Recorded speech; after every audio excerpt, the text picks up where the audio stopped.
الحمدللہ رب العالمین اما بعد فاعوذ باللہ من الشیطان الرجیم۔ سامعین کرام، دوستو بزرگو، السلام علیکم ورحمۃ اللہ وبرکاتہ۔ دوستو، آج کل آپ کے سامنے آئے کہ ملک پاکستان کے حالات کتنا نازک چل رہے ہیں اور کتنا مہنگائی ہو رہی ہے اور کتنا بے حیائی اور عیاشی اور فحاشی ہر طرف پھیلی ہوئی ہے۔ جتنا مہنگائی ہو رہی ہے اس سے زیادہ بے حیائی فحاشی چل رہی ہے۔ بات یہ لوگ چیختے ہیں چلاتے ہیں، یار بات یہ کپتان آ گیا ہے، مہنگائی ہو گیا، کبھی کہتے ہیں نواز شریف کا مہنگائی ہو گیا ہے۔ بات دراصل یہ ہے، جو بھی آئے، یہ تو میں مثال دے رہا ہوں صرف، جو بھی ہے نا اس کا کام ہے مہنگائی کرنا، اس کے علاوہ ان کا کام ہے لوٹنا ملک کو۔ جو سب سے زیادہ محبت کے دعوے دار بنتے ہیں نا کہ ہم اس ملک کے رکھوالے ہیں اور ہم اس ملک کے جیالے ہیں، ہم اس ملک کو بچانے والے ہیں، سب سے بڑے وہی لوٹیرے نکلتے ہیں۔ عرض یہ ہے کہ جیسے ایک مثال آپ کو دیتا چلوں، کسی کی دکان ہو، اگر اس پر بٹھایا جائے کسی حاجی نمازی کو، دکان کے اندر شراب رکھی ہوئی ہے، چرس رکھی ہوئی ہے، افیم رکھی ہوئی ہے کہ اس کو چلانا ہے، اس کو بیچنا ہے، جب ہم کسی حاجی نمازی کو یا مالی کو یا داڑھی والوں کو بٹھائیں گے کہ تم نے اس دکانداری کو چلانا ہے، اس کا مطلب یہ نہیں ہے وہ کوئی شراب کو یا حلال کر کے بیچے یا چرس افیم کو اسلام کے اندر طویلیں کر کے گھاڑ کے ان کو چلانا شروع کر دے۔ جو چیز اسلام کے اندر حرام ہے وہ حرام ہی رہے گی، چاہے داڑھی والا چلائے چاہے بغیر داڑھی والا چلائے۔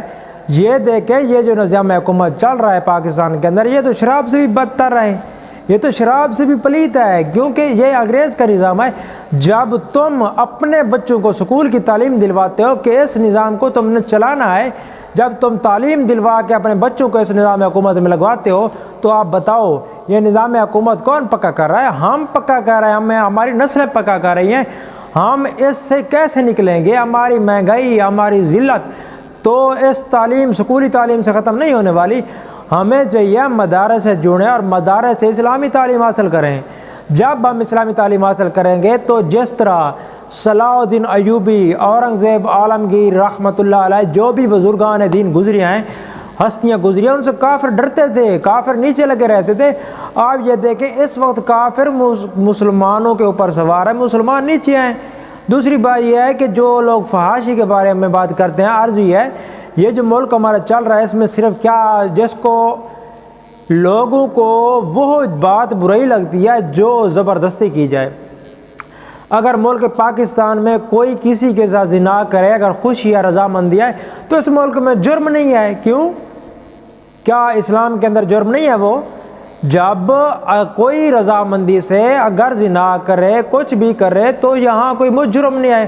جب جرم کب بنتا ہے؟ جرم اس ملک میں تب بنتا ہے جب کسی کی ویڈیو بنا لی جائے، چاہے رضامندی سے ہے۔ اگر کسی کی زنا کے دوران کی ویڈیو بنا لی جائے یا کوئی غلط حرکت کرتے ہوئے ویڈیو بنا لی جائے تو یہ ملک پھر حرکت میں آ جاتا ہے، قانون ہمارا حرکت میں آ جاتا ہے۔ کیوں حرکت میں آ جاتا ہے؟ یہ کہتے ہیں دیکھو یہ غلط کام کر دے، وہ غلط کام کر دیا، یا کوئی زنا کرتے ہوئے ویڈیو بنا لے۔ ہمارے ملک میں گناہ اس کو سمجھا جاتا ہے آج کل جو ویڈیو بنا لے یا جو زبردستی کر لے۔ آپ بتائیں، یہ جو شکلیں چل رہے ہیں یا لڑکیاں سڑکوں پہ آ کے آئی ہوئی ہیں، بےہودہ فحاشی قسم کی پھیلائی ہوئی ہے سڑکوں پہ، اور کون سا شہر ہے جو بچا ہوا ہے؟ کون سا شہر ہے جس کے اندر چکلیں نہیں ہے؟ کون سا دیہات ہے؟ شاید کوئی دیہات بچا ہو۔ بتائیں، یہ عام عوام کو پتہ ہے کہ کہاں کا چکلیں ہیں؟ کیا حکومت کو پتہ نہیں ہے؟ سارا کچھ پتہ ہے۔ شراب کی فیکٹریاں اس ملک کے اندر، کیا ان کو ختم کرنے کی کبھی سوچ سکتے ہیں؟ ان کی سرپرستی کون کر رہی ہے؟ یہی حکومت کر رہی ہے۔ پھر لوگ چیختے ہیں چلاتے ہیں، اگر کوئی شراب خدا نہ خواستہ کوئی اگر شراب پی لے، وہ پکڑا جائے، تب حکومت ہماری اس کو جیل کے اندر کرتی ہے۔ بتائیں، یہ اگر وہ آدمی جو شراب پی رہا ہے وہ غلط ہے، غلطی کر رہا ہے، گناہ کر رہا ہے، غلط کام کر رہا ہے، تو بتائیں جس نے فیکٹری بنائی ہے اس نے وہ اچھا کام کر رہا ہے؟ آج کل لوگ نا یزید کو گالیاں دیتے ہیں۔ مجھے یہ بتائیں، یزید نے کوئی شراب کی فیکٹریاں بنائی تھی؟ یزید نے کوئی چکلے بنائے تھے؟ وہ تو جو جیسا تھا اس نے غلط کام کیا، وہ اچھا نہیں ہے، ہم کو اس کو اچھا نہیں سمجھتے۔ کون اس کو اچھا سمجھتے؟ جو برا ہے۔ لیکن بات یہ ہے، جو آپ کر رہے ہیں، جو ہم کر رہے ہیں، کیا یہ کام یزیدیوں نے کیا ہے یا یزید نے کیا ہے؟ اگر یزید کی حکومت نے امام حسین کو شہید کرایا تو وہ غلط ہے، وہ لعنتی ہے، کیونکہ اس نے اتنی بڑی شخصیت کو شہید کرایا۔ ایک ہے شہید کرانے والے، دوسرے اہل بیت کی، آل رسول کی عزت لوٹنے والے جو فلم و ڈراموں کے اندر کام کر رہے ہیں، یہ کس کی ماں بیٹیاں ہیں؟ آل رسول کی ہیں اور ہماری تمہاری ہیں۔ ہم گھر کے اندر جو ٹی وی دکھا رہے ہیں، مجھے یہ بتائیں اگر گھر کے اندر کوئی شادی شدہ جوڑا آ جائے گا، کوئی حرکت کر لے تو ہمیں غصہ آ جاتا ہے، ہمیں غیرت آ جاتی ہے کہ ہماری ماں بہن کے سامنے تم اس کی چمی لے رہے ہو، ہم کو غصہ آ جاتا ہے۔ کوئی اگر ہاتھ بھی رکھ لگا لے، بات یہ ہے جب ہم اس کو برداشت نہیں کرتے۔ یہ بتائیں جو ٹی وی کے اندر جو ہو رہا ہے، چما چاٹی ہو رہا ہے، جو اوپر نیچے کر رہا ہے، کیا بدتمیزی نہیں ہو رہی ٹچ موبائل کے اندر، ٹی وی کے اندر؟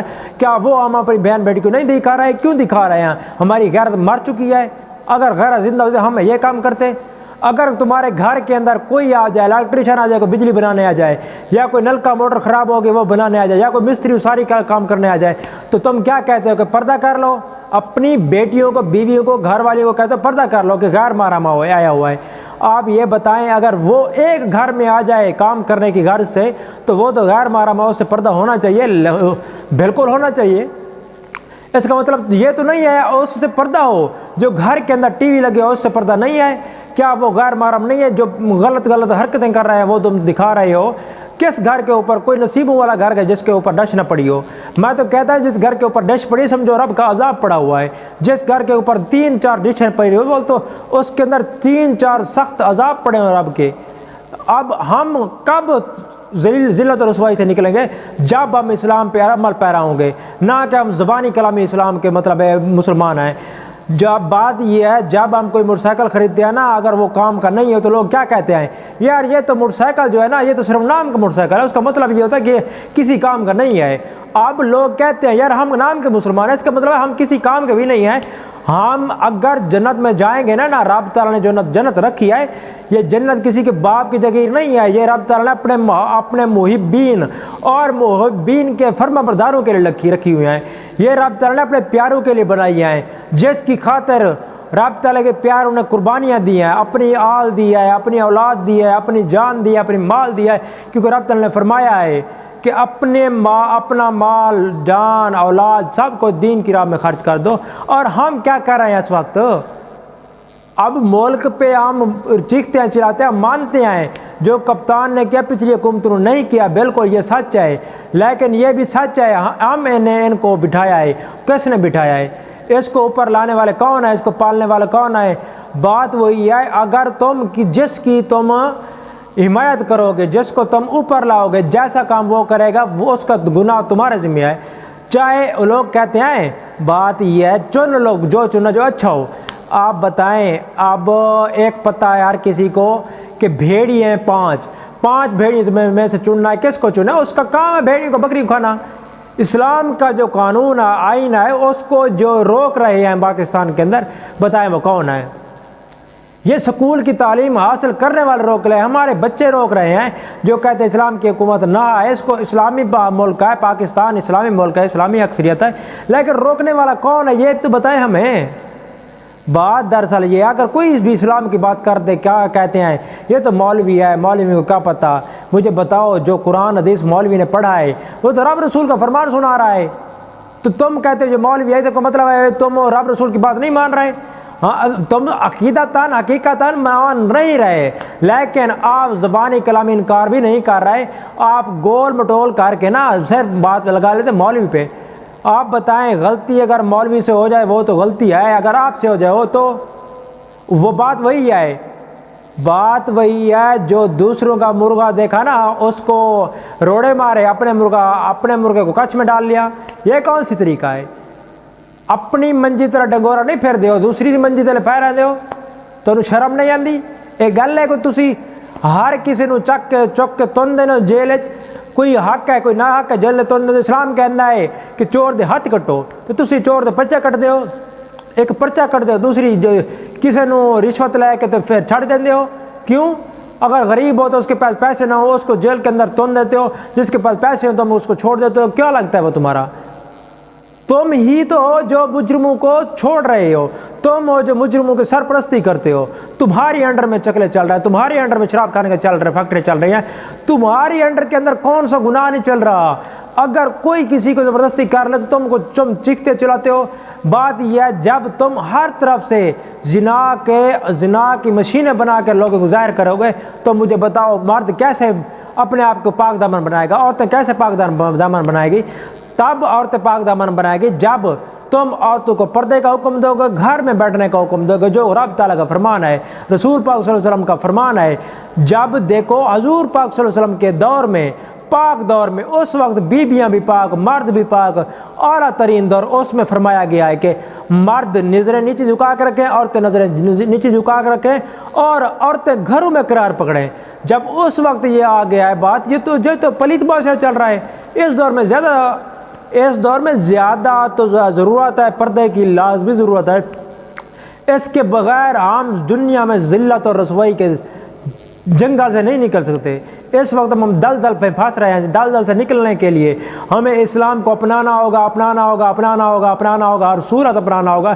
اسلام کے بغیر چارہ نہیں۔ ہمارے گھروں کے اندر فساد پڑے رہیں گے اور ہماری نسلیں در نسلیں تباہ و بربادی کے دہانے پر جہنم میں جا رہی ہیں۔ لیکن ہمارے حکمرانوں کو نہ فکر ہے، نہ ہمارے مولویوں کو فکر ہے، نہ ہمارے پیروں کو فکر ہے۔ صرف کیا فکر ہے؟ پیٹ بھرنے کی اور اولادوں کو عیاشی کرنے کی۔ وہ یار پیٹ بھرنے کے جو کتی بلی آئی ہو، یہ تو مطلب جانور پھرتے ہیں، وہ تو اپنے بچوں کو پیٹ پال رہے ہیں، سردی گرمی سے وہ بچا رہا ہے۔ تم کون سا اچھا کام کر رہے ہو؟ بات یہ اپنی نسلوں کو دین اسلام سکھاؤ۔ اگر آپ نکلنا چاہتے ہو، دوزخ سے بچنا چاہتے ہو، دنیا کے جنگل سے نکلنا چاہتے ہو، دلدل سے نکلنا چاہتے ہو، تو اسلام کے بغیر کوئی چارہ نہیں ہے، کوئی چارہ نہیں ہے، کوئی چارہ نہیں ہے۔ وما علینا الا البلاغ۔